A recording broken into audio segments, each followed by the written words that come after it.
laba bilood ku dhow ama bil iyo badh waxa ka soo yeedhayay erayo huwabar ka soo yeedhayay in dadka reer awdal u raadinaya xaq ka maqan in uu xoreynayo inuu Soomaaliland ka soo horjeedo ma aha wabar inankayga iyo hooyadii iyo aabbahay iyo adeerkay midna ka aqbali doonin amniga boorama inuu sugnaado ina aanan ogolaanaynin imika laga bilaabana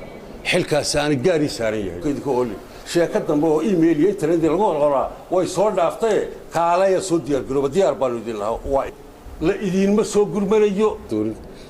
amniga boorama inuu sugnaado ina aanan ogolaanaynin imika laga bilaabana xilkaas aan gaari saaran yahay doonin amniga boorama inuu sugnaado ina aanan ogolaanaynin imika laga bilaabana xilkaas aan gaari saaran yahay doonin amniga boorama inuu sugnaado ina aanan ogolaanaynin imika laga bilaabana xilkaas aan gaari saaran yahay